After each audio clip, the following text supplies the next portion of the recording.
When we train an animal, and we're going to stay with dogs here, there's two ways to train any animal. And that is through the pursuit of pleasure and through the avoidance of pain.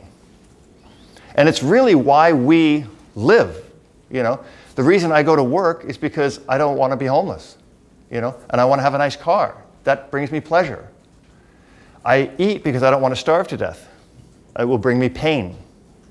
So every single animal, and it doesn't matter if it's, you know, a mouse, or like if you look at the experiments with the shuttle boxes with mice and rats, or a human being, the mouse will seek to avoid the pain and go to the side of pleasure.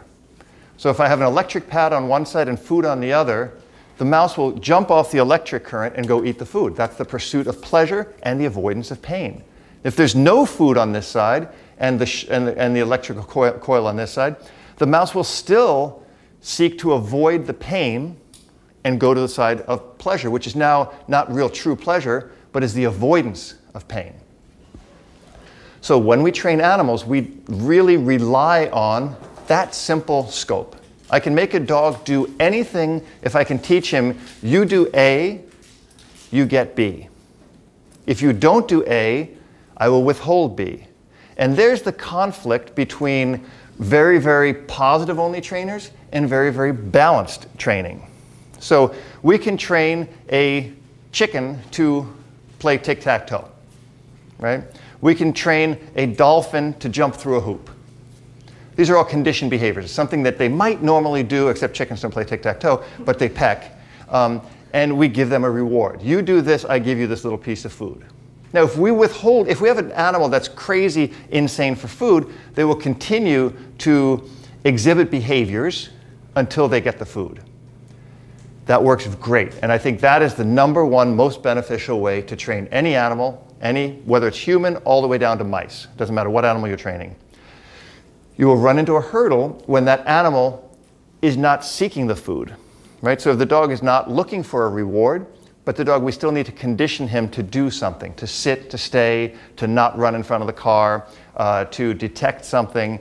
So we need to now bring the dog's avoidance of displeasure or pain. And pain is a tough conflict for us to talk about because we say, well, we don't want to cause an animal pain. Of course we don't want to cause an animal pain. We don't even want to cause an animal discomfort. But we want to show them how to avoid the potential of that in order to pursue and to get to pleasure. So if I have a piece of hot dog and I tell my dog, don't go near the rattlesnake. Right? And I've done extensive rattlesnake training with dogs, rattlesnake proofing dogs, so that they won't go near a rattlesnake. The lure of a rattlesnake to a dog is so high and so deadly that we must circumvent the dog's desire to chase or play with the rattlesnake in order to save its life. So we can use a very positive approach and have the dog sit in front of the rattlesnake and safely muzzle the rattlesnake so the dog won't get bit during our experiment, and tell the dog no, and when the dog looks away, offer him a hot dog. And then I can condition him to walk away from the rattlesnake and give him the hot dog. And if that works, it's great. But in this kind of a situation, we're dealing with 3 innate drives of the dog, which is the sight, the scent, and the sound. All 3 of those are the highest value to the dog. So sight, scent, and sound, the strongest of which to the dog is the scent, which a dog can scent a mile away. So that means within a mile, the dog knows there's a rattlesnake. But he doesn't know it's a rattlesnake that will kill him. He knows it's something that's triggering his drive because it's a very strong and strange scent, something the dog will pursue. The second highest trigger for the dog is sound. A dog can hear at 75 feet what we can hear at 10 feet. Fascinating, right? And probably some people can't even hear that well. Probably what I can hear at 5 feet. So now at 75 feet, he's hearing a sound that sounds very much prey triggered. And if I make that sound, everybody just looked up. What's that? Triggers the dog. The third thing that's triggered is the dog's sighting it. So it moves very suspiciously, and dogs' vision is very limited compared to ours because dogs don't trigger placement of everything as it is, they trigger movement. They triggered her going down to sneeze. That would be a suspicious movement to the dog. You know, her getting up and moving is something that the dog would now see. But the dog would not pay attention to what's normal in its normal thing. It would just, a dog would, if he saw everybody sitting like this, the dog would then choose to rely on his sense of smell. So if we tell the dog not to go near the rattlesnake, run in the street or whatever, and the dog chooses to go into the street, I have to have a way to block those behaviors, right? And blocking behaviors will involve putting a discomfort or an avoidance of pleasure into the schematic. So I tell the dog no, and if the dog understands no clearly, like my dogs do, if I say no, all action stops. And if the action stops, the dog can get a reward. But a dog is a predator. And the predatory drive in dogs is higher than the dog's seeking reward on certain things, right? So if the dog is going into predatory mode, and you'll see it, for example, when a dog is sitting in a down stay and during an obedience competition, and a squirrel runs by. Because it's not something we usually train for, although it's something I train for. I try to train for the most illogical things that could go wrong. So a bicycle going by to the average dog is a great distraction, right? But what I've done in the past is I've had pigs, chickens, rattlesnakes, and everything, and when they walk by, I tell my dog to lay down and to not move. If he moves, he'll get a correction for that. But when he doesn't move and the distraction is over, he gets a great reward for that. So when we condition dogs, we use their emotions into a tool. Yeah? Like what type of correction would you give the dog? So correction, and we can talk about that for a second, in training would be the exact example is the avoidance of pleasure and the blocking of a negative behavior. So in other words, a correction could be, I don't give you the treat this time, right? And if that works for the dog, bingo, right? Then we say to the dog, sit, and he gets up, and I say, no. Then he sits, and I give him the treat, and I say, yes. So he's gotten the reward, and he's gotten the correction. We have to differentiate between something that's going on in animal behavior, and that is lumping together correction and punishment. And that's, I think, where the biggest discussion needs to happen in behavioral psychology or animal behavior. Because if we lump together corrections and punishment, we're doing a huge disservice to being able to condition a dog or condition more dogs, right? So if we breed golden retrievers or Labrador retrievers, and we get through a great line of breeding, we end up with these perfect Labradors who have no dog aggression, they have very low prey drive, they have a desire to work for food and human interaction, those dogs will be relatively bulletproof to train. They're not going to bite children, they're not going to chase cats, they're not going to nip at things that run by.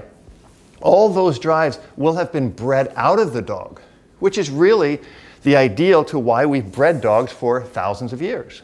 We bred dogs in order to create an animal that we can interact with safely, right? I want to bring a dog home. I've got a 2-year-old child and a cat. So do I go to the shelter and get the hyper pit bull that is, you know, bouncing off the walls? Or do I try to go to a breeder and get the really nice golden retriever who's been raised with cats and children? Well, logically, I would want to go and get that dog from the breeder. So sadly, we end up killing the dogs in the shelter where we can't use the corrections on. We can't block those behaviors. And I'm going to come full circle back into your question on a correction, because sometimes that correction needs to be a physical blocking of what he's about to do. So addressing that question with corrections and the difference between corrections and punishment is for you, for my speech to you, to be the most important aspect of what I'm trying to explain to you. So if the dog is showing a behavior that he's going to chase the little girl on the tricycle, and I tell him no, because that's prey drive. Prey drive is simply the idea of seeing, smelling, or hearing something, chasing it, biting it, killing it, and eating it. That's prey drive. In a nutshell, that's exactly the definition of why does a dog chase a rabbit? Not to play with it, to eat it. So how do we stop a dog from chasing the rabbit? We make the pursuit of chasing the rabbit displeasurable. Right? We can do that through a correction, blocking the behavior, that as soon as he goes to do it, he understands I'm not allowed to do that. And we explain that to the dog first, not in a conversation like we're having, but we explain it by simple word of no. We teach the dog what I've coined, and you can read the article I wrote about it, called the binary dog. It's on my website. The binary dog means explaining things to dogs in real simple terms. That means everything is binary, which is what? A yes and a no, or a 1 and a 0 in the computer language. So the yes is the reward, the no is the withholding of the reward. Right? Now, if I allow my dog to continue to fail over to the withholding of the reward, the dog might at some point just say, okay, I'm not getting the hot dog. And the dog now becomes frustrated. So now you have a frustrated dog. And frustration is also an emotion which can lead to contempt. Right? If I'm not helping my dog to learn something and I keep saying no, no, no, no, no, no, no, and if I keep doing that to you, you're already going, why do you keep saying no? Instead, if I say no, and then block that behavior and teach the dog what I want, we now move from punishment to correction. So if I allow the dog to chase the rabbit and he kills the rabbit or nips at the girl on the tricycle, I now, once he's done it, will punish him for doing it. I will yell at him, I will hit him, I will put him in a crate, I will bring him to the shelter, I will kill him, I'll put the dog to sleep. That is punishment. It's punitive. It happens after the fact. Correction, in turn, is a prevention of the action which will lead to punishment, and leading them, correcting them into a direction that will now bring them reward. And that, yes? What if you have dogs that have been mistreated for a year or two, and then you adopt them, and they're a tough breed, like a Chow Chow? Yeah, Chows are a very tough breed. So there are certain breeds, and they're more stubborn than other breeds, which is what makes them tougher breeds. So Shepherds, Pits, Chows, Shar-Peis, Mastiffs, Corsos, all these dogs are tough breeds because they're obstinate breeds. And the reason they're good is because they're man-stoppers. They will protect their sentry dogs, their working dogs, they'll pursue, they will smell for the cocaine or the bomb more so than a Chihuahua. Well, Chihuahuas are pretty gnarly too. But say then, a golden retriever. So if a dog has been abused, and it's always the thing that comes back to, people always think, and we don't know if a dog's been abused because dog doesn't have the ability to tell us what happened in its past. We have that ability. But humans always assume if a dog misbehaves. For example, I had a client who said, I know my dog was beaten with a broom because every time I sweep, the dog freaks out. And I said, have you ever thought that the dog never saw a broom? Because if I never saw a broom, it might freak me out.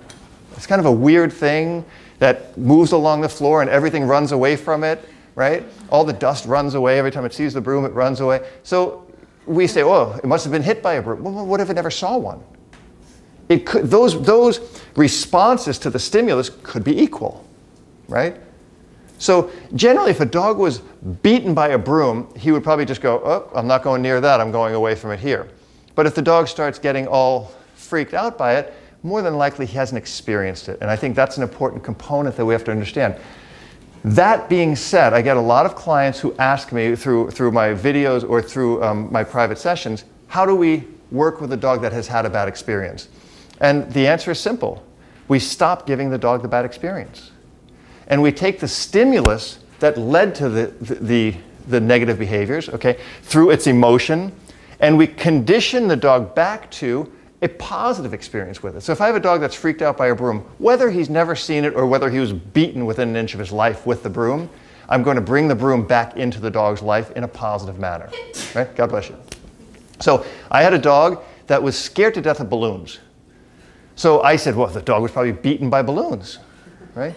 But the dog was only 9 weeks old when I got him, and I knew the person who bred the dog, so he wasn't beaten with balloons. He was just never saw a balloon. So when he saw a balloon, he was like freaking out on PCH, just completely weird. So I took a balloon and I scotch taped it over his food. And for a day, he didn't eat. And the second day, I took the food in my hand, I gave him a little bit, and I threw it back in the bowl. And he went over, and the video's on my website, on my YouTube channel, you can see it. He walks over, he takes a bite, and he runs away, and the balloon is there. And he looks, and he goes, walks back over, and he grabs the food and runs away. But the balloon never hurt him. But I refused to remove the balloon. And in some animal behavior sciences theories, this is called flooding the dog. So you're over pressuring the dog with this. In other words, the animal science logic would be to start with the balloon at 20 feet away and bring the balloon closer. And that might have worked, right? But since the balloon was not giving him pressure, I'm not hitting him with the balloon, I left it there. And I let him work through his thing to, in my opinion, as a behaviorist, to minimize his suspicion of every day this balloon is a little bit closer, a little bit closer, a little bit closer. Because to me, that would freak me out. Like, why is that balloon following me? Right? If the balloon just shows up and stands in front of my food, I've got a choice. I either get the food or I don't. And since the dog trusted me, he went for the food.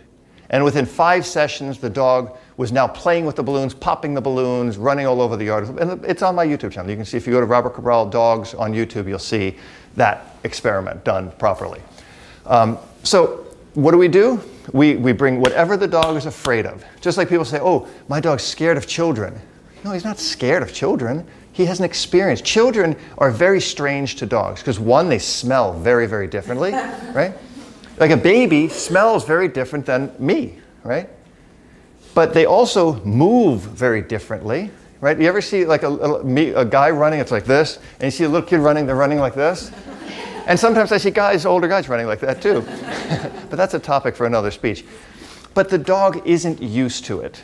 So if something is strange to a dog or suspicious to a dog has 2 options. That is fight or flight. That's all animals have. That's all we have. Right? If a 9-foot alien comes in here and starts coming after me, I'm probably going to go out that door.